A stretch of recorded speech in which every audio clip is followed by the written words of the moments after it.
다시 한번 함께 준비된 오늘 기도문이 있는데요. 다시 한번 준비된 기도문 같이 읽음으로 사랑교회 그리고 전함 10번째 메시지를 함께 듣도록 하겠습니다. 함께 기도합니다. 하늘에 계신 우리 아버지, 그리스도께서 나주혁신 장로교회 마음에 계시옵소서. 온 교회가 주의 사랑 가운데서 뿌리가 박히고 터가 굳어지게 하옵소서. 능히 모든 성도와 함께 지식에 넘치는 그리스도의 사랑을 알고 그 너비와 깊이와 높이와 깊이가 어떠함을 깨달아 교회가 알고 누리는 하나님의 사랑 곧 복음을 전함으로 깨어진 세상을 충만하게 하옵소서. 예수님의 이름으로 기도합니다. 아멘. 아멘. 할렐루야. 이 기도를 10번에 겹쳐서 같이 기도해서 너무나 기뻤고 감사했고 계속 이 기도를 우리가 이어갔으면 좋겠습니다. 하나님 응답하실지 믿습니다. 아멘. 아멘. 사랑교회 그리고 전함 10 마지막 날입니다. 이 일은 시작되기 며칠 전에 정말 제 안에 좀 깊은 감동으로 시작되었습니다. 성령 하나님을 통해 하나님이 주시는 그것에 순종하는 마음으로 이 일을 계획하고 함께 교회에 나누고 이렇게 시작하게 되었습니다. 지난 8월에 그 전상출 목사님이 오셔서 줄탁동시라는 제목으로 말씀을 전했던 것을 기억합니다. 하나님의 말씀과 성령님의 감동에 우리가 줄줄줄 하면 하나님이 탁탁탁 하시는 것을 보는 것이 하나님을 따르는 맛이 아니겠느냐, 그 은혜가 아니겠느냐라는 그 말씀을 다시 한번 기억합니다. 하나님의 감동에 순종하는 것에는 기쁨이 있는 것 같아요. 제가 이번에도 10번 이렇게 말씀을 쭉 나누면서 정말 말씀을 준비하는 시간도 굉장히 좀 더 많았고 정말 여러 가지 사역이 많았지만 기쁨이 있더라고요. 왜냐하면 주님의 감동에 순종하는 기쁨이 있었습니다. 특별히 저는 이런 순간에 저희 어머님 또한 생각이 나더라고요. 매일 특별히 우리 어머님 평생 일벌레처럼 하루도 일을 쉰 적을 본 적이 없는 것 같아요. 뭐 명절 때에도 아니면 그럴 때에도 끊임없이 일하셨는데 지금도 새벽 4시에 일어나세요. 예수 믿고 나서는 새벽 4시에 일어나서 새벽 예배 갔다 와서 아침에 바로 와서 식당 일 준비해서 지난 수십 년 동안 지내셨습니다. 네, 그러고 나면 아침이면 따뜻한 밥을 우리 어머니는 먹이시는 걸 그렇게 좋아하시는 것 같아요. 매일매일 따뜻한 밥. 자식들은 그 밥을 먹고 자라죠? 그런 마음이었어요. 사실 이번에 이젠 매일 사역들이 많고 새벽 3시에 일어나서 교회 나와서 그 전날 좀 생각했던 말씀들 쭉 3시간 동안 정리하고 이 자리에서 말씀을 나눕니다. 아마도 따뜻한 밥 아닐까. 내가 섬기고 내게 맡기신 이 교회를 향해서 목사로서 제가 해야 될 그 일을 충성을 다하는 마음이었습니다. 식사를 잘 하셨으면 좋겠어요. 배불렀으면 좋겠고 오늘도 이 말씀으로 여러분이 배불렀으면 좋겠습니다. 그래서 우리 모두가 말씀에 줄줄줄 하면 이 한날 하나님이 탁탁탁 하는 것을 우리가 경험하는 것, 그 은혜가 우리 모두에게 넘치기를 바랍니다. 어제에 이어서 다시 한번 여러분께 말씀드립니다. 서로 사랑하라. 내가 너희를 서로 사랑한 같이 서로 사랑하라는 이 주님의 명령에 대한 우리의 반응은 있잖아요. 가장 먼저 기도로 시작하고 이 명령은 기도로 유지됩니다. 그리고 기도로 행해지는 줄 믿습니다. 이걸 기억해야 됩니다. 이번에 설교를 하면서 제가 계속해서 사실상 제가 이 모든 설교 시리즈 설교의 기본이 되는 어떠한 계속 묵상했던 말씀 마태복음 5장부터 7장의 말씀이었습니다. 그리고 자주 제가 이 말씀들을 인용해서 말씀을 나눴습니다. 그러면서 하나님 나라의 백성의 그 사랑의 삶에 대한 주님의 가르침 곧 산상순이 사실은 성경에서 굉장히 중요한 본문으로 신학적으로도 굉장히 중요하다고 강조하는 그런 본문인데 제가 그 이유를 더욱더 깊이 이해할 수 있는 그런 시간이었습니다. 그 중에 금식과 기도에 대한 그런 내용들이 굉장히 강조되고 있거든요. 여러분이 이제 산상순을 보시면 유독 눈에 띄어요. 근데 이번에 제게 묵상되는 그래서 이 산상순에서 이번에 묵상되었던 전체 논증 방식, 예수님의 인칭으로 한번 그 논증 방식을 제가 한번 말씀드려 볼게요. 너희는 이 세대가 말하는 이웃사랑의 해석을 듣고 있다. 하지만 그것을 따르지 말아라. 사랑의 대상을 좁히고 정도와 지속성을 줄여서 죄인의 본성에 맞춘 그 해석들을 본받지 말라. 그러나 나는 너희에게 이르노니 사랑의 대상을 원수까지 넓혀라. 속옷을 가지고자 하는 원수에게 겉옷까지 줄 정도로 사랑의 수준을 가져라. 원수가 오리를 가게 하거든 심리까지 동행하는 사랑의 길이를 가져라. 이렇게 내용이 요약할 수 있을 것 같아요. 이렇게 하고 나서 솔직히 우리의 본성은 주님의 말씀보다 이 세대의 말이 더 와닿잖아요. 그렇죠? 왜 그런가요? 악을 악으로 갚는 것, 기브 앤 테이크 중력 안에 사는 것은 우리가 좀 할 수 있을 것 같아요. 그렇지 않아요? 할만하지 않습니까? 내게 하는 만큼 하고 뭐 이런 모든 것들은 사실상 악을 악으로 갚는 이 차원은 내가 할 수 있기 때문에 되게 편하게 와닿습니다. 지킬 수 있을 것 같아요. 이것은. 그런데 예수님의 말씀 멀게 느껴지죠? 왜냐하면 죽었다 깨어나도 내가 할 수 없을 것 같으니까 멀게 느껴지는 거예요. 결국 할 수 있을 것 같은가 아닌가에 따라서 그 모든 말씀이 내게 가깝게 와닿기도 하고 멀게 느껴진다는 말씀이죠. 그런데 그것이 도저히 사람의 힘으로 행할 수 없다라는 것이 산상수훈의 강조라는 거예요. 거기에 맞춰진다는 걸 놓치지 말라는 것입니다. 그래서 논리상 자연스럽게 또한 감정상 절박하게 우리 모두는 기도를 배우는 자리로 예수님 우리를 인도하는 것입니다. 이 말씀을 너희들이 행하려면 지금 다른 차원이 너에게 필요한 것이다. 너의 능력 기반으로 이 말씀을 대하지 말아라. 다른 차원의 능력이 있고 거기에 너희가 줄을 대야 된다라는 걸 강조하는 게 지금 예수 그리스도의 가르침의 핵심인 거죠. 놀랍게도 우리 주님은 우리에게 하신 모든 명령을 먼저 우리에게 하셨을 뿐만 아니라 우리가 그 명령을 수행할 때에도 계속해서 주님과 동행할 수 있는 그 길을 우리에게 내어주시는 것이죠. 참으로 우리가 속옷을 달라고 기도하면 주님이 겉옷까지 주실 거예요. 이해되세요? 그게 기도예요. 오리를 동행해 달라고 기도하면 주님은 심리까지 동행할걸요. 영원히 동행할 줄 믿습니다. 아멘. 주 안에 사랑하는 여러분, 하나님의 말씀에서 독립선언하는 것이 죄이듯 하나님의 말씀을 독립해서 지키려고 하는 게 죄예요. 잘 기억하세요. 하나님의 명령을 내 힘으로 지키려고 하는 게 죄라고요. 기도해서 지키는 거예요. 주님 의지하는 거예요. 주님 붙잡는 거예요. 성령님 도와주세요 라고 그걸 지키는 거예요. 그렇게 말씀을 보라는 것입니다. 이걸 놓쳐서는 안 되죠. 주 안에 사랑하는 여러분, 그래서 여러분 주의하셔야 됩니다.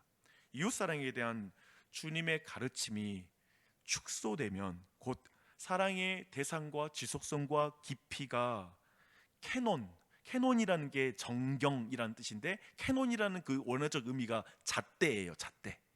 그 캐논이 성경이 아니라 신자들 멋대로 해서 사랑의 대상과 그 길이와 그 정도가 축소되면 기도까지 타락한다라는 게 예수님의 논증 방식이에요. 여러분이 마태복음 5장부터 한번 7장까지 읽어보세요. 6장 5절부터 8절을 보면 흥미롭게도 율법을 축소한 예수님 당시의 유대 사회는 기도까지도 사람들에게 자신을 홍보하는 데 이용했다는 거예요. 자기중심적으로. 사실상 기도를 많이 하지만 자기 사랑을 강화시키는, 자기 욕망을 강화시키는 기도를 했다는 거예요. 왜냐하면 기도 제목이 전부 다 자기 욕망적인 기도 제목, 자기가 원하는 기도 제목을 하도 하다 보니까 그거 아세요? 교회에서 응답 많이 받았는데 자기가 더 완고해진 분들 되게 많아요. 이상하게 자기가 원하는 것을 다 이루는 거야. 자기 욕심만 강해지는 경우를 보게 돼요. 자기가 강화되는 거죠. 그래서 기도의 내용에 있어서도 자기 욕망과 자기애를 강화하는 이방인의 기도와 별반 다르지 않다라고 그 시대에, 그러니까 즉 첫 번째 5장에서 그들이 하나님의 사랑을 어떻게 축소시켰는지를 보이면서 그분의 사랑의 기준과 넓이를 보여준 다음에 기도도 그렇게 좁혀져 버렸다, 타락했다라는 걸 논증하면서 내가 이제 너희는 이렇게 기도하라 하고 주기도문을 가르쳐주고 있다라는 사실입니다. 이걸 기억하십시오.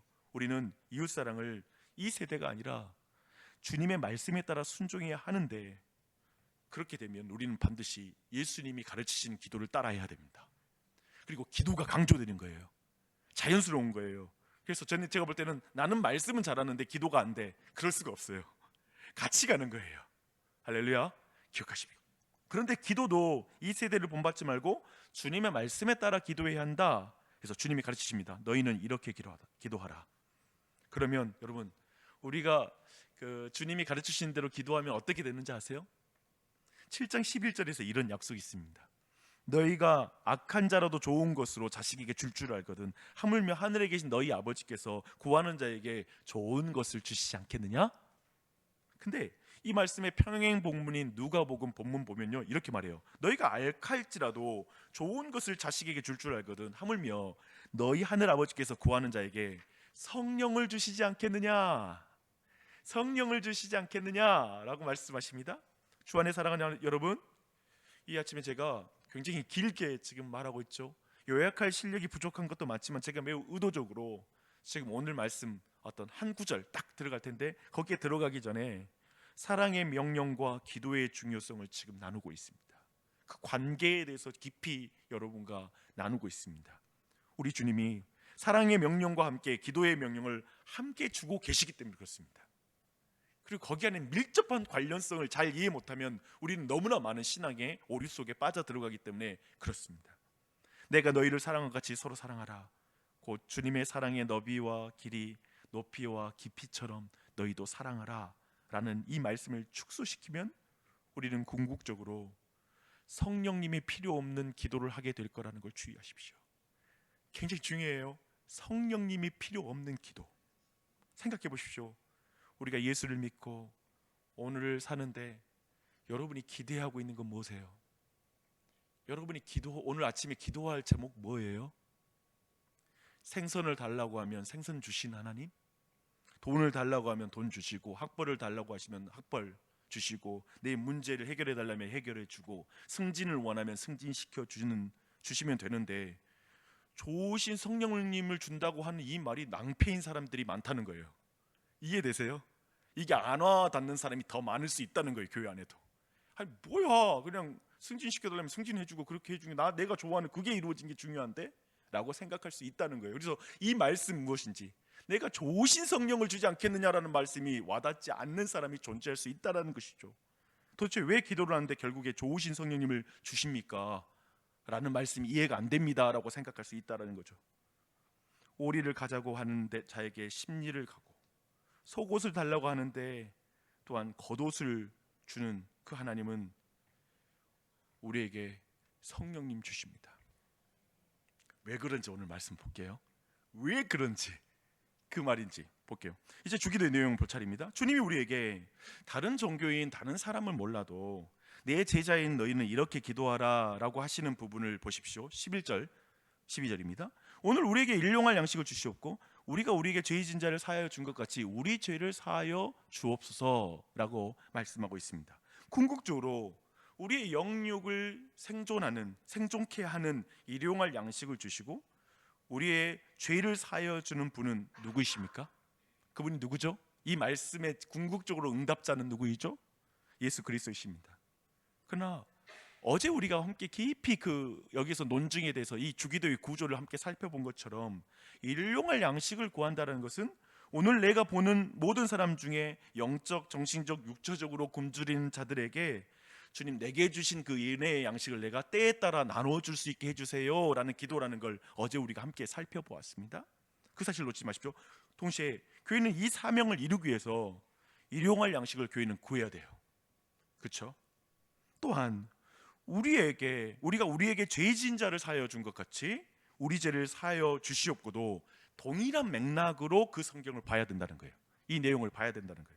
교회의 사명이 뭡니까? 교회의 사명은 그리스도의 십자가를 지고 남은 고난을 감당하는 것이죠. 그 남은 고난은 뭐예요? 바로 교회가 짊어질 그 십자가는 바로 용서의 사역을 감당하는 것, 이 땅 가운데 용서의 복음을 증거하는 것, 용서해 주는 것, 바로 그것이 우리에게 남겨진 십자가이고 그리고 우리의 마지막에 고난의 사명인 것이죠. 네, 이것을 기도로 연결해 보는 것이죠. 제가 이 내용, 이 두 기도 17절과 일용할 양식과 일용할 용서라고 말할 수 있는 이 부분의 기도를 좀 이렇게 연결해 봐요. 우리가 일용할 양식을 구하는 이유는 일용할 용서를 하기 위해서가 아닐까요? 그렇지 않아요? 우리가 오늘 예수님의 살과 피의 은혜를 구하는 이유는 오늘 우리에게 죄 지은 자를 사하여 주기 위해서. 여러분 뭐 밥을 먹거나 뭐 에너지를 얻을 때에는 이유가 있잖아요. 야 오늘 일 많아, 밥 많이 먹어도 오늘 할 일 많다, 잘 먹어야 돼요. 그것처럼 우리가 예수 그리스도의 살과 피를 먹는 이유는 뭐예요? 일을 해야죠. 목적이 있죠. 이 땅에서 용서의 사역을 감당하기 위함인 줄 믿습니다. 지금 그것이에요. 생각해보면 사람이 떡으로 사는 것이 아니라 하나님의 말씀, 곧 예수님의 살과 피를 우리가 먹음으로 산다라는 걸 우리 모두는 믿습니다. 이 자리에 계신 분 모두 믿어요. 성찬의 그 은혜가 우리는 얼마나 큰지 너무나 잘 알고 있습니다. 그런데 우리에게 죄 지은 자를 사하여 준다는 것, 사사건건 그냥 내 눈에 마음에 안 들어. 그러니까 제가 보니까 세상에서는 그렇게 원수라고 말할 것까지는 없는 어떤 지점은 뭐냐면 그렇게 신경이 안 쓰여지기도 해요. 근데 교회 안에서는 작은 일이 사사건건 그냥 마음에 안 들 수 있는 게 관계인 것 같아요. 근데 사사건건 적대적인 사람을 용서하는 것, 용납하는 것은 잘 안 됩니다. 구원자를 찬양하는 그 입술로 다른 사람의 심판자가 될 때가 얼마나 많은지 몰라요. 우린 그걸 경험하죠. 참으로 우리에게 힘이 생기면 용서를 해야 되는데, 지금 오늘 말 일용할 양식을 딱 먹고 나면 내가 용서하는 곳으로 가야 되는데, 우리에게는 힘이 생기면 복수를 하고 싶은 것이 우리의 본성인 것 같아요. 그거 안 하세요? 여러분 복수 못하는 이유는 힘이 없어서잖아요. 너무 제가 여러분의 너무 무시해서 죄송해요. 근데 제 기준으로 꼭 보니까 사람을 그렇게 제가 표현하는 것 같아요. 근데 인간의 본성은 내한테 힘만 있다면 내가 이대로 내가 안 참는 텐데, 대부분 그런 수동적으로 참는 것 같아요. 용서도 겉장이 포장하되 수동적으로 내가 용서한다고 말하지, 힘만 있으면 당장에 갚아줄 것 같아. 그런 게 바로 인간의 본성인 것 같습니다. 그래서 우리에게 복수는 나의 힘이 이해가 잘 되지 용서는 나의 힘, 이런 표현은 없잖아요. 용서는 나의 힘, 곧 내가 일용할 양식을 구하는 이유는 용서할 수 있는 힘을 얻기 위함인 줄 믿습니다 라는 것이 와닿지 않는다는 거지. 그것이 가깝지는 않다라는 것이죠. 그래서 예수님 당시에도 그랬고 기독교 역사 내내, 그리고 지금도 우리는 하나님이 나의 죄를 용서하는 것을 믿고 감사하면서도 타자를 나와 다르게 생각하고 정죄하는 그 단절을 경험하고 있습니다. 이게 잘 연결이 안 돼요. 대부분 그 단절을 인지하죠. 여러분도 인지하시죠? 뭔가 하나님이 나를 용서하는 거 믿어. 근데 다른 사람 용서는 잘 안 돼. 이 단절을 우리 안에 인지하면서 많은 그리스도인들이 자괴감 그리고 자책감을 느끼게 될 때가 있습니다. 물론 어느 정도 메타 인지가 가능한 경우에 이게 이런 일이 있어요. 자기를 진짜 보는 사람들이 회개할 때마다 우리 안에 나타나는 일이죠. 그러나 한쪽 극단에는 이런 일이 있는 거예요. 형제를 미워하고 험담하고 비난하고 정죄하면서 하나님은 나를 너무나 사랑하고 있다라는 걸 믿는 일이 가능하다는 거예요. 그럼 무서운 기만에 빠지는 경우도 있다는 것이죠. 다른 사람은 용서하지 않아도 하나님은 자신은 늘 용서해 주실 것이라고, 심지어 내가 용서하지 않다는 게 잘못된 걸 알면서도 그래도 나는 하나님 이래도 나를 용서해 주실 거지라고 하는 기도가 계속 나오는 거죠. 이 일이 왜 가능할까라는 것이죠. 왜 이게? 예수님이 당시 유대교만이 아니라 오늘날 교회 안에서도 이런 일이 심각하게 일어나고 있다는 걸 너무나 잘 아세요. 그런 의미에서 제가 오늘 주기도도 그렇게 보이는 거예요. 그래서 이상하게 주기도가 끝났잖아요. 아멘 하고 끝났는데 14절 15절에 추가적으로 다시 이렇게 말해요. 너희가 사람의 잘못을 용서하면 너희 하늘 아버지께서 너희의 잘못을 용서하려니와 너희가 사람의 잘못을 용서하지 아니하면 너희 아버지께서도 너희 잘못을 용서하지 아니하시리라. 용서에 대해서는 다시 추가적으로 또 코멘터리를 달아주는 거야. 예수님 다시 이 부분을 또 강조해서 설명을 또 해주는 거예요. 저는 반복은 강조라고 생각하거든요. 성경의 반복은 우리의 용서가 하나님이 나를 용서하는 조건으로 제시는 되는 것 같아서 약간 깜짝 놀랍잖아요. 그렇죠? 용서하면 내가 용서해 줄게. 그러니까 그렇다면 아마도 우리는 아무도 용서의 은혜를 받지 못할 것 같아서 사실 이 본문이 좀 불편하기도 하고 이해가 안 되는 것도 있어요. 용서받는 것이 하나님의 용서받는 조건으로 내가 용서하는 것이 되는 거니까. 그래서 도리 이 말씀은 하나님께 받은 용서의 은혜가 다른 사람을 용서하는 것으로 흘러가야 한다는 걸 강조하는 말씀이라는 걸 보셔야 됩니다. 수사학적인 표현이에요. 문학적인 강조예요.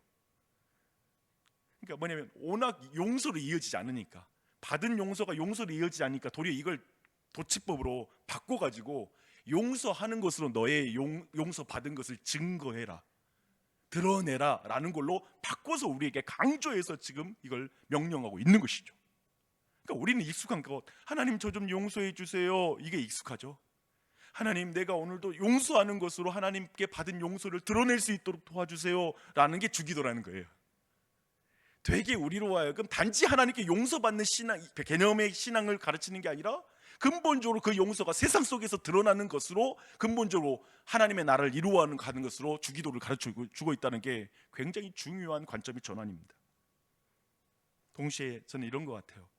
우리는 잘 생각해보세요. 여러분이 하나님께 용서받은 것을 어떻게 여러분 확신하세요?